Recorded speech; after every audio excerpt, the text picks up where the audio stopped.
তোমাদের প্রত্যেককে জানাই ইজি স্টাডিতে ওয়েলকাম।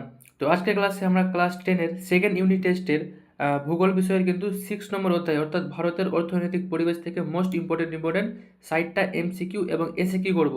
আর এই চ্যাপ্টারটা কিন্তু একটু বড় আছে, তাই এখানে কিন্তু 60টা প্রশ্ন দেওয়া হয়েছে। আর তোমাদের কিন্তু সেকেন্ড ইউনিট টেস্ট পরীক্ষাতে এই চ্যাপ্টার থেকে এমসিকিউ আসবে 3টা আর এসিকিউ আসবে 3টা, মানে তোমাদের মোট শর্ট প্রশ্ন এই চ্যাপ্টার থেকে 6টা আসবে। আর আজকের ক্লাসে যে আমরা 60টা এমসিকিউ এবং এসিকিউ করব তার মধ্যে কিন্তু তোমরা পরীক্ষাতে কিন্তু কমন পেয়ে যাবে। তো তাহলে চলো আজকে ক্লাস শুরু করছি। তো দেখো, প্রথম প্রশ্ন আছে সবুজ বিপ্লব কথাটি প্রথম কে ব্যবহার করেন? তো অ্যান্সার হবে ডক্টর সাহা। তারপরে নেক্সট প্রশ্ন, ভারতের প্রধান ধান গবেষণা কেন্দ্রটি কোথায় অবস্থিত? তো অ্যান্সার হবে কটকে। তারপরে 3 নম্বর, অগ্রণী ধান বলা হয় কোন ধানকে? অ্যান্সার হবে বি, আমন ধানকে। তারপরে নেক্সট প্রশ্ন, একটি রবি শস্যের উদাহরণ দাও। তো কী হবে রবি শস্যের উদাহরণ? ধান হবে, গম হবে, পাট হবে নাকি তুলো হবে? অ্যান্সার হবে গম। তারপরে 5 নম্বর, ভারতের সর্বাধিক চা উৎপাদনকারী রাজ্যটি কোনটি? অ্যান্সার হবে আসাম, মানে এখানে সবথেকে বেশি চা উৎপাদন হয় আসাম রাজ্যে। তারপরে আছে ভারতের খনিজের ভাণ্ডার বলা হয় ছোট নাগপুর মালভূমিকে, মানে এই ছোট নাগপুর মালভূমিতে সবথেকে বেশি খনিজ পাওয়া যায়। তারপর 7 নম্বর, ভারতের সিলিকন ভ্যালি বলা হয় বেঙ্গালুরু। তারপর 8 নম্বর প্রশ্ন, শিকড় আলগা শিল্প বলা হয় কোন শিল্পকে? অ্যান্সার হবে কার্পাস বয়ন শিল্পকে। তারপরে 9 নম্বর, যে শিল্পকে উদীয়মান শিল্প বলা হয় সেটি হলো পেট্রো রাসায়ন শিল্প। ঠিক আছে, এটা কিন্তু মোস্ট ইম্পর্টেন্ট। পেট্রো রাসায়ন শিল্পকে কিন্তু কি বলা হয়? উদীয়মান শিল্প বলা হয়। তারপর 10 নম্বর, পশ্চিমবঙ্গের প্রধান কাপড়ের কোল গড়ে উঠেছিল কোথায়? অ্যান্সার হবে খুসুরিতে। তারপরে আছে 11 নম্বর, পেট্রো রাসায়ন শিল্প গড়ে উঠেছে ট্রম্বোতে। ঠিক আছে, পেট্রো রসায়ন শিল্প গড়ে উঠেছে ট্রম্বোতে।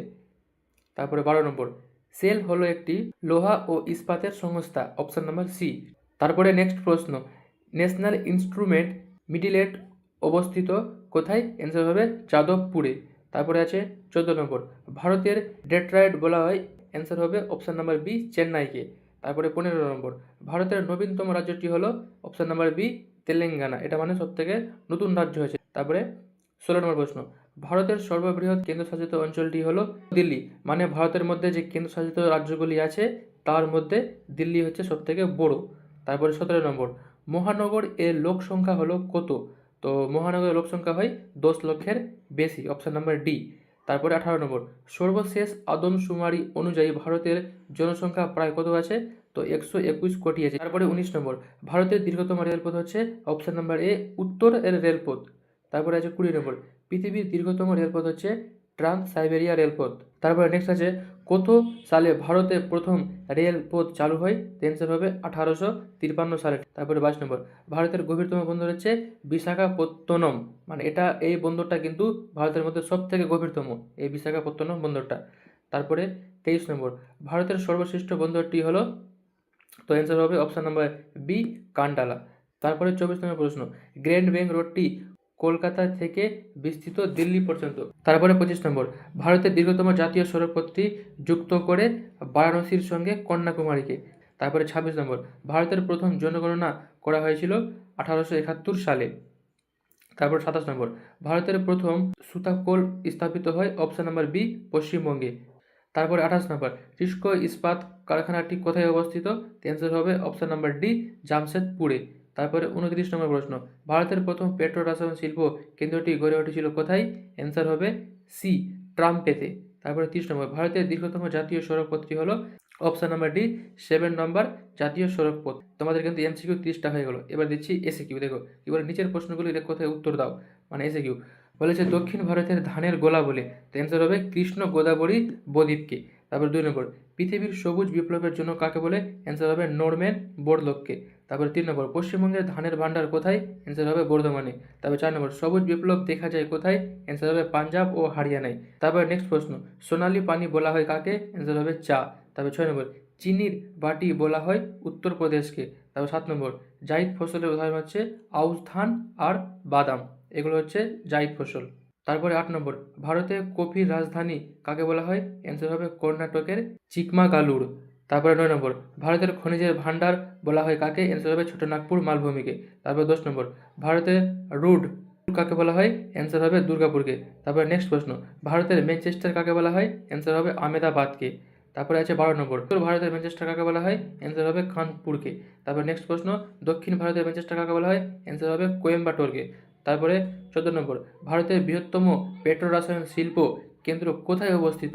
অ্যান্সার হবে জামনগর, যেটা বেসরকারি, আর 2 নম্বর হচ্ছে ভাদোরা, যেটা হচ্ছে সরকারি। তারপরে 15 নম্বর, ভারতের জনঘনত্ব কোন রাজ্যে? অ্যান্সার হবে অরুণাচল প্রদেশ রাজ্যে। তারপর আছে 16 নম্বর, ভারতের সবচেয়ে বেশি কোন রাজ্যে জনসংখ্যা আছে? মানে তোমাদের এখানে টাইপিং মিস্টেক হয়েছে, ঠিক আছে, এখানে হবে ভারতের জনসংখ্যার রাজ্য কাকে বলা হয়? অ্যান্সার হবে উত্তরপ্রদেশকে। তারপর 17 নম্বর, 2011 সালের আদমশুমারির স্লোগান কী ছিল? তো উত্তর হবে আওয়ার সেন্সাস আওয়ার ফিউচার। তারপরে 18 নম্বর, ভারতের মহানগরের সংখ্যা কত? অ্যান্সার হবে 53টি। তারপর 19 নম্বর, কমলা লেবুর শহর কাকে বলা হয়? অ্যান্সার হবে নাগপুরকে।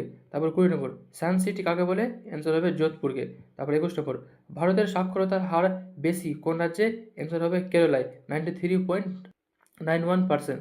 তারপর 22 নম্বর, সালমার বাগান বা ভগবানের দেশ কাকে বলা হয়? অ্যান্সার হবে কেরালাকে। তারপরে জিটি রোড নির্মাণ করেন কে? অ্যান্সার হবে শের শাহ। তারপরে 24 নম্বর, ভারতের বৃহত্তম আন্তর্জাতিক বিমানবন্দর কি? অ্যান্সার হবে ছত্রপতি শিবাজি আন্তর্জাতিক বিমানবন্দর। তারপরে নেক্সট প্রশ্ন, ভারতের প্রথম মেট্রো রেল চালু হয় কোথায়? অ্যান্সার হবে কলকাতায়, 1984 সালে। তারপরে 26 নম্বর, ভারতের বৃহত্তম কৃত্রিম বন্দরটির নাম কি? অ্যান্সার হবে জওহরলাল নেহরু বন্দর। তারপরে নেক্সট প্রশ্ন আছে, সোনালী চতুর্ভুজ যুক্ত আছে 4টি সড়ক পথ দ্বারা, কলকাতা, চেন্নাই, মুম্বাই, দিল্লি। তারপরে 28 নম্বর, ভারতের দীর্ঘতম জাতীয় সড়ক পথটি কি? অ্যান্সার হবে NH4, বেনারস থেকে কন্যাকুমারী। তারপরে নেক্সট প্রশ্ন, ভারতের ক্ষুদ্রতম জাতীয় সড়ক পথটি কি? অ্যান্সার হবে NH47A। তারপরে 30 নম্বর, এটা লাস্ট প্রশ্ন, ভারতের ব্যস্ততম জাতীয় সড়ক পথটি কোনটি? অ্যান্সার হবে NH2। ঠিক আছে, তো এতটুকুই ছিল তোমাদের। আজকে তোমাদেরকে ক্লাস 10-এর জিওগ্রাফি সাবজেক্টের সেকেন্ড ইউনিট টেস্টের 3য় নম্বর চ্যাপ্টার, অর্থাৎ ভারতের অর্থনৈতিক পরিবেশ, এখান থেকে তোমাদেরকে মোস্ট ইম্পর্টেন্ট 60টা প্রশ্ন কিন্তু দিয়ে দিলাম। এখান থেকে কিন্তু তোমরা পরীক্ষাতে কমন পেয়ে যাবে। ঠিক আছে, তো তাহলে চলো আজকের জন্য এতটাই। দেখা হচ্ছে এরকম আবার নেক্সট কোনো সাজেশন ভিডিওতে। তো আজকের জন্য এতটাই।